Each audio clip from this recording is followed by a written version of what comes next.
అందరికీ యేసుక్రీస్తు వారి నామమున నా వందనములు. ఈరోజు నేను హవ్వ గారి గూర్చిన విషయాలు చెప్పబోతున్నాను. దేవుడు ఆదాము ఒంటరిగా ఉండడం మంచిది కాదని భావించి అతనికి సాటి అయిన సహకారిగా హవ్వ గారిని నిర్మించారు. మనం ఇది ఆదికాండము 2వ అధ్యాయము 18వ వచనంలో చూడగలిగితే, మరియు దేవుడైన యెహోవా నరుడు ఒంటరిగా నుండుట మంచిది కాదు, వానికి సాటి అయిన సహాయమును వాని కొరకు చేయుదునా అనుకొనెను.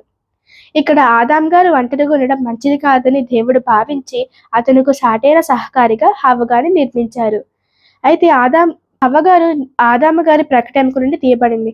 ఇది మనము ఆదికాండము 2వ అధ్యాయము 23వ వచనంలో చూడగలిగితే, అప్పుడు ఆదాము ఇట్లనెను, నా ఎముకలో ఒక ఎముక, నా మాంసములో మాంసము, ఇది నరునిలో నుండి తీయబడిన గనుక నారి అనబడెను అని ఇక్కడ చెబుతున్నారు. అంటే ఇక్కడ హవ్వ గారు ఎలా నిర్మించబడ్డారని మనకుంది, ఆదాం గారు ప్రకటెముక నుండి తీయబడ్డారు అని ఉంది.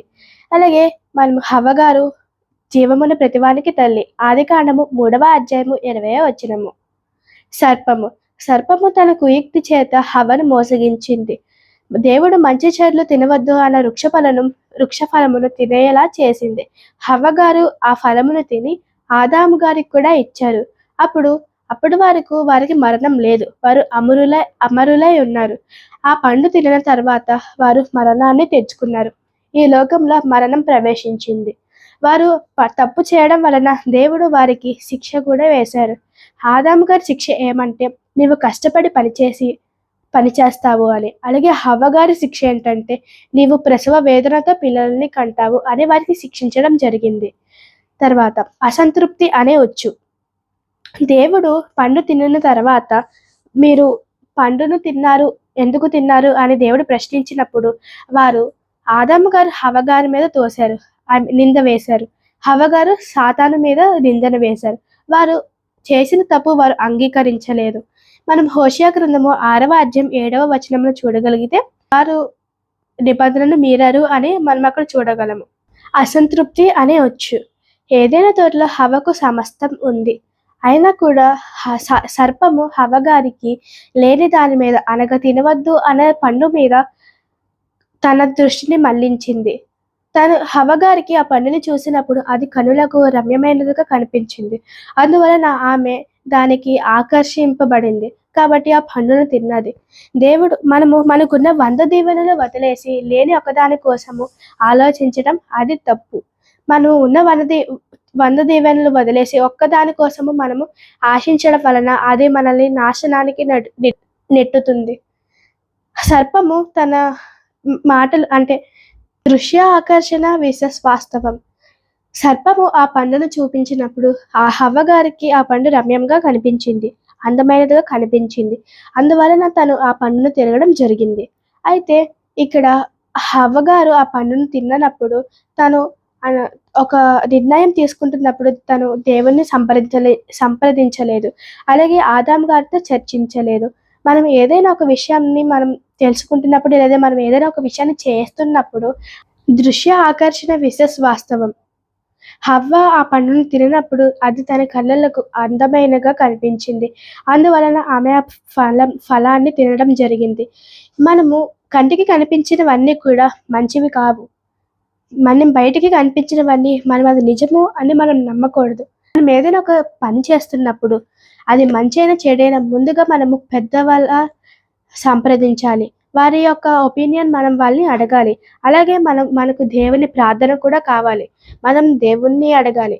ఇక్కడ హవ్వ గారు పండు తినేటప్పుడు ఆదాం గారిని సంప్రదించలేదు, దేవుణ్ణి కూడా సంప్రదించలేదు, ఆదాం గారితో చర్చించలేదు. ఆమె సర్పము చెప్పిన వెంటనే తన మాట నిజమా కాదు తెలియకుండానే ఆ పండుని తినడం జరిగింది. అలాగే ఆ పండుని తిని ఆదాం గారికి ఇవ్వడం కూడా జరిగింది. ఇక్కడ మనము లోకంలో చాలా మంచి ఉంటుంది, చెడు ఉంటాయి. మనము ఏది మంచో ఏది చెడో తెలుసుకోవాలి. అలా తెలుసుకోవాలి అంటే మనం జ్ఞానం కలవారిగా మనం జీవించాలి. అయితే తర్వాత మనము సంప్రదించాలి ఖచ్చితంగా. ఎందుకంటే మనం చేస్తున్నది మనకి నిజమా కాదా అనేది మనకు తెలియదు. కాబట్టి ఎవరైనా పెద్దవాళ్ళ సలహా మనకు ఖచ్చితంగా కావాలి. మనం జీవితంలో పెద్ద పెద్ద నిర్ణయాలు తీసుకునేటప్పుడు అవి మనం ఖచ్చితంగా సంప్రదించాలి. లేదంటే అది మన కుటుంబంలో ఉచ్చులు పెట్టచ్చు. అలాగే ఎన్నో ప్రమాదాలు జరగబోవచ్చు. అలా ఇక్కడ హవ్వ గారు సాతాను దేవుని మాటలు కొంచెం మార్చి చెప్పింది హవ్వతో.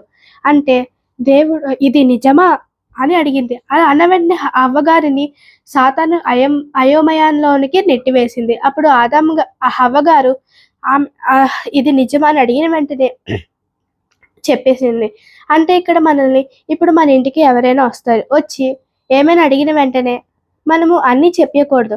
వాళ్ళు అసలు దేనికోసం వచ్చారో మనం తెలుసుకొని, వారు ఏమి ప్రశ్న అడిగారో దానికి జవాబు చెప్పాలి. వారు మీ నాన్నగారు ఉన్నారని అడిగారు అనుకోండి, మా నాన్నగారు లేరు అని చెబితే సరిపోతుంది. మా నాన్నగారు బయటికి వెళ్ళారు, అతను టౌన్‌కి వెళ్ళారు, టౌన్‌లో కొనడానికి వెళ్ళారు, అదంతా చెప్పవలసిన అవసరం లేదు. ఎందుకంటే మనం అలా ఆడవాళ్ళు మొదటిగా పాపం చేయడానికి ఎక్కువ ఛాన్సెస్ ఉంటాయని సాతాను ఫస్ట్ ఆడవారి మీదనే కన్నువేస్తుంది. కాబట్టి మనం చాలా జాగ్రత్తగా ఉండాలి. హవ్వ గారి కుమారులు. హవ్వ గారి మొదటి కుమారుడు కయ్యేను, రెండవ కుమారుడు హేబేలు. కయ్యేను పుట్టినప్పుడు యెహోవా దయ వలన నేను ఒక కుమారుని సంపాదించుకున్నాను అని ఆమె దేవునికి కృతజ్ఞత స్తుతులు చెప్పింది. హవ్వ గారిని ఆదాము గారిని దేవుడు ఏదెను తోటల నుంచి నెట్టివేశారు. అయినా కూడా తను దేవునికి ఇక్కడ థ్యాంక్స్ చెప్పడం మనం చూడగలము. అలాగే హవ్వ గారికి హేబేలు చనిపోయిన తర్వాత, కయ్యేను హేబేలుని చంపిన తర్వాత హవ్వ గారు చెబుతారు, నాకు హేబేలుకు ప్రతిగా షేతు పుట్టాడు అని చెప్పడం జరిగింది. షేతు దేవుని కుమారుడు.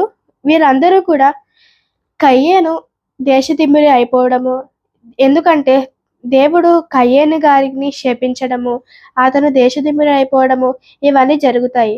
కాబట్టి ఇంకా ఆదాము హవ్వకి చాలా మంది పిల్లలు పుట్టారు. దేవుడు మీరు ఫలించి అభివృద్ధి పొంది విస్తరించి భూమిని నిండించమని చెప్పారు. అందువలన వారికి ఇంకా చాలా కుమారులు పుట్టారు. వారు దేవునిలో మనం ఇక్కడ చూసుకోగలిగితే మనకి ఇక్కడ కయ్యేను హేబెలు షేతు కోసం మనకి ఇక్కడ రాయబడి ఉన్నది. క్రొత్త నిబంధనలో ప్రస్తావన. మనము ఇక్కడ క్రొత్త నిబంధనలో కూడా హవ్వగారి గురించి చూడవచ్చు. సర్పము ఎలాగా హవ్వను మోసగించిందో అలాగే మనల్ని కూడా మన మనస్సులను క్రీస్తులో నుండి తొలగిపోయేలా చేస్తుంది అని భక్తుడైన పౌలు గారు చెబుతున్నారు. కొరింథీయులకు రాసిన 2వ పత్రిక 11వ అధ్యాయము 3వ వచనము. క్రొత్త నిబంధనలో మనం మరొక రిఫరెన్స్ చూడగలిగితే తిమోతికి రాసిన మొదటి పత్రిక 2వ అధ్యాయము 13-14 వచనములు. తిమోతికి రాసిన మొదటి పత్రిక 2వ అధ్యాయము 13-14 వచనములు. మొదట ఆదామును తర్వాత హవ్వయును నిర్మింపబడిరి గార, మరియు ఆదాము మోసపరచలేదు గాని స్త్రీ మోసపరచబడి అపరాధములో పడెను. అంటే ఇక్కడ హవ్వగారు మొదట అపరాధంలో పడెను అనేది మనం చూడగలము.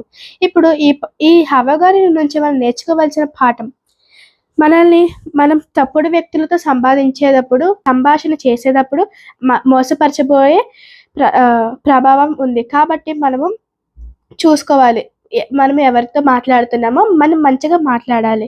మనము మనకు ఉన్నదానితో దేవుని ఉన్నదానిలో తృప్తి చెందాలి. ఇక్కడ హవ్వగారు తన కుమారులు పుట్టినప్పుడు దేవునికి కృతజ్ఞత స్తుతులు చెల్లించారు. అలాగే మనము ప్రతి దానికి కూడా దేవుని కృతజ్ఞత స్తుతులు చెల్లించాలి. మనము పాపం చేయకుండా దేవుని ఆజ్ఞ మీరకుండా దేవునికి నచ్చిన పిల్లలుగా మనం జీవించాలి. మనము ఉన్న 100 దీవెనలు వదిలేసి ఒక్క దీవెన కోసం పోరాడడం కాదు, ఉన్న 100 దీవెనలతో మనం మంచిగా బ్రతకాలి. Thank you. అందరికీ వందనములు.